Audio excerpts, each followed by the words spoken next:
You've been applying for months, nothing. Research proves it. For every 3 callbacks a younger candidate gets, you get 1. With the same resume, that's a 62% drop in your chances. It's not your resume, it's not your experience. Something else is happening. Here are the 5 moves that change it. By the way, I'm Terry. I've spent 20 years running multi-million-dollar strategic programs inside Fortune 500 companies. I've had to decide who stays and who goes, and I've been on that list myself. I share what actually keeps you off it and how to recover if you do end up on it. These 5 moves don't age-proof your resume. They reframe your experience so the system can't penalize it. There's a difference. Let's get into it. There's one date on your resume doing more damage than anything else. I'll tell you which one by the end of this section. The first place age bias is in the dates on your resume, and most professionals over 40 are handing the ATS exactly what it needs to filter them out. Here's the specific problem. Your graduation date is a timestamp.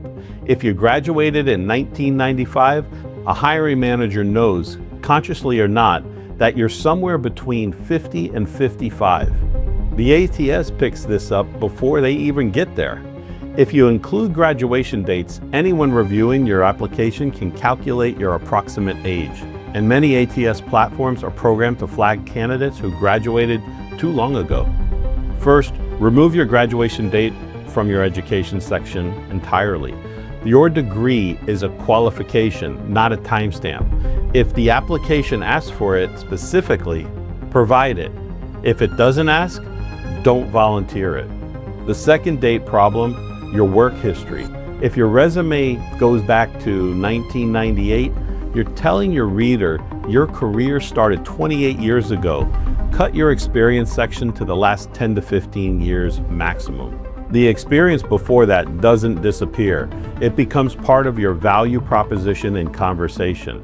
But it doesn't need to be a line item to calculate your age for a screener. If this is hitting differently than what you've been hearing, hit the like button. This needs to reach someone who has been sending applications into the void for 6 months. Now, the second place the system kills your application is keyword mismatch. And this is the one that frustrates experienced professionals the most because it feels like a game. And it is, but it's a game you can win. Here's how ATS keyword matching actually works. A technical recruiter writes a job description. The ATS extracts the key terms. Your resume gets scored on how many of those terms appear and where they appear. If your score falls below a threshold, you don't get reviewed, period. The problem for professionals over 40 is that your resume was written in a language of your era. You've managed cross-functional teams. You've done strategic initiatives. You've oversaw budget planning. That language doesn't match the way job descriptions are written today. They want someone who delivers portfolio execution, manage stakeholders, alignment across business units, and drives operational efficiency through process optimization. Same job, different words, different score. Here's what to do. Pull 3 to 5 job postings for roles you want. Identify the specific terms that appear in all of them, the exact skills, the methodologies, and the outcomes they all use. Then rewrite your resume bullets using these exact terms. You are not lying, you're translating. Your 20 years of cross-functional leadership becomes stakeholder alignment across business units. Your budget oversight becomes operational cost management. Same experience, language the machine can read. This one move alone changes your ATS score more than anything else on your resume. If you need help on this, you can use the prompt on the screen or download the free executive language matrix to help you with any of this. It's a great resource for any situation where you want to sound more senior. Link is in the description. Now here's the move that bypasses the machine entirely, because the best way to beat a rigged system is to bypass it. 70% of jobs are filled before they're ever posted. I'll show you how to get into that pipeline. 70% of jobs are filled through networking rather than public posting. That means the application process most over 40 professionals are grinding through The job boards, the ATS filters, the resume black holes, that's competing for 30% of available roles. The other 70% never touch the systems that are biased against you. This is what I call the shadow search. It's the job market that operates underneath the posted roles. And experienced professionals are actually at an advantage here if they know how to access it. Here's how it works.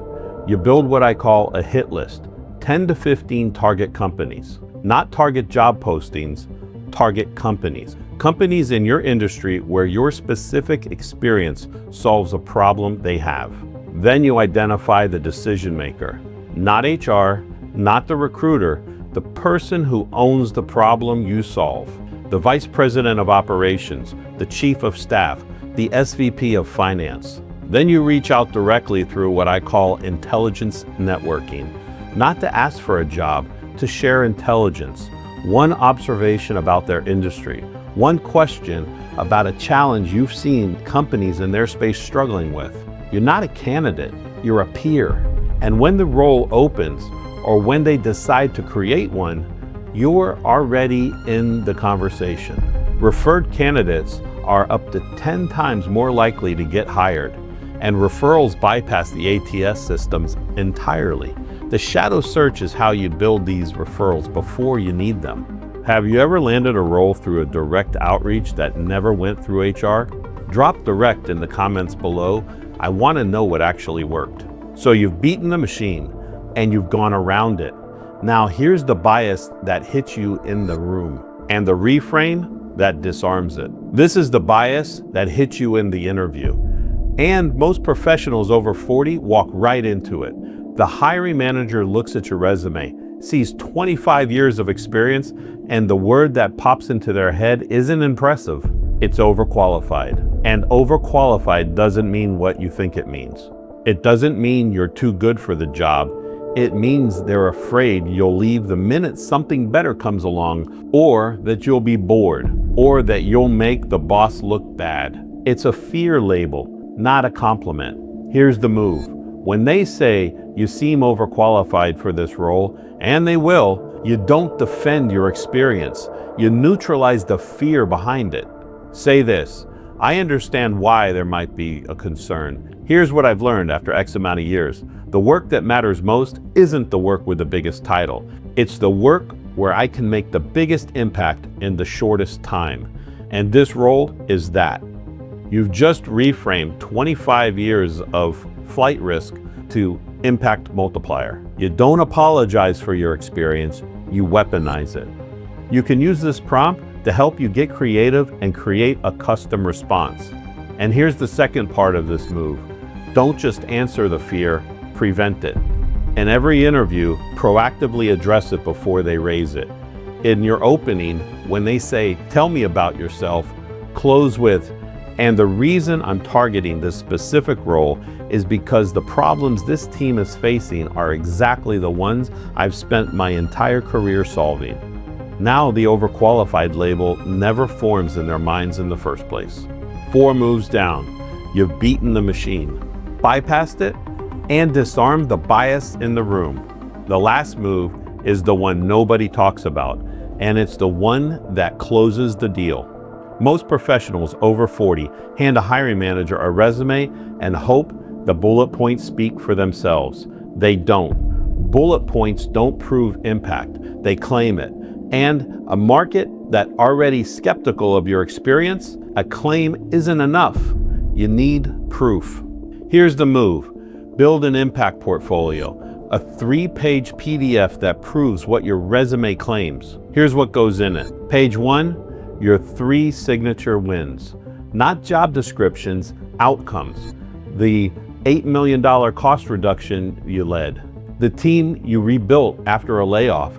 The client relationships you rescued when everyone else said it was over.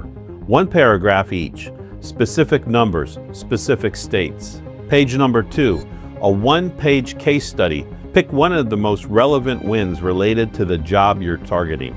Walk through the problem, your approach, and the results. This isn't a portfolio for designers. It's a portfolio for operators. Every hiring manager who reads this will know exactly how you think. Page 3, strategic references. Not call my former boss, a one-line endorsement from each, specific to the skill the hiring manager is hiring for. Terry restructured our vendor pipeline and cut costs 22% in 90 days. That's a reference that closes. Here's what you do. Reach out to 3 people you delivered results within the last 5 years. Don't ask for a reference. Ask them one specific question. If someone asks you what I'm best at, what would you say? Their answer becomes this endorsement. You're not asking for a favor. You're giving them an easy question with a specific answer. You can use this prompt in ChatGPT or any of the other models to help you. Then bring this impact portfolio to the interview, or better yet, email it to the hiring manager before the interview.